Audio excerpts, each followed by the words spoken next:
తెలంగాణ రాష్ట్ర రైతాంగానికి కూడా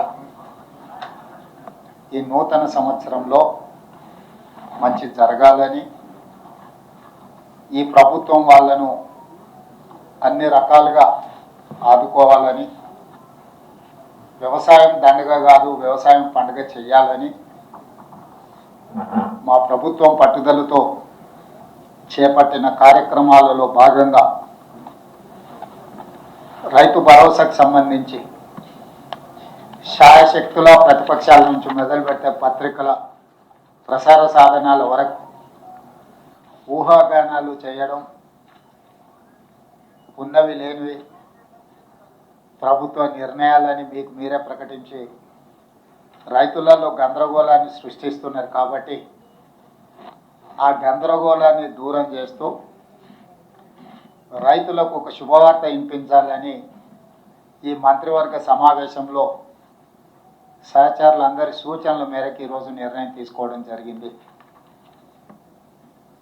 రైతు భరోసా కార్యక్రమంలో భాగంగా వ్యవసాయ యోగ్యమైన భూములన్నింటికి రైతు భరోసా పథకం కింద నిధులను ఇవ్వడం జరుగుతుంది. గత ప్రభుత్వం రైతు బంధు పథకంలో భాగంగా సంవత్సరానికి 10,000 ఇస్తే,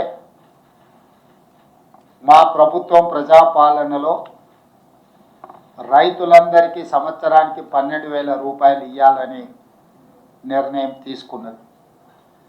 అదేవిధంగా భూమి ఉన్న రైతులకు రైతు భరోసా పథకం కింద వ్యవసాయ యోగ్యమైన ప్రతి ఎకరాకు 12,000 రూపాయలు ఇస్తున్నప్పుడు తండాలలో, గూడాలలో, మారుమూల పల్లెల్లో ఉన్న భూమి లేని వ్యవసాయ రైతు కుటుంబాలు,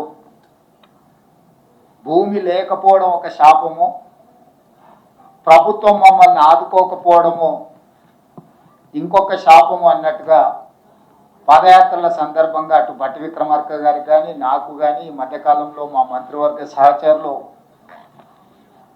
పర్యటనలకు వెళ్ళినప్పుడు దృష్టికి తీసుకురావడం జరిగింది. అందుకే మా ప్రభుత్వం భూమి లేని వ్యవసాయ కుటుంబాలకు ప్రతి సంవత్సరానికి 12,000 రూపాయలు వాళ్ళకు కూడా ఇవ్వాలి, వాళ్ళు కూడా మన సమాజంలో మనలో భాగమే అని గుర్తించి ఈ పథకాన్ని అమలు చేయాలని నిర్ణయం తీసుకున్నది. ఈ పథకానికి ఇందిరమ్మ ఆత్మీయ భరోసా పథకం అని చెప్పి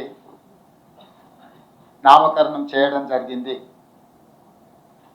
ఈరోజు భూమి ఉన్న వ్యవసాయ యోగ్యమైన భూములకు రైతులకు ఎకరాకు 12,000 ఇవ్వడమే కాకుండా భూమి లేని వ్యవసాయ కుటుంబాలకు సంవత్సరానికి 12,000 రూపాయలు ఇందిరమ్మ ఆత్మీయ భరోసా పథకం కింద ఇవ్వాలని నిర్ణయం చేయడం జరిగింది.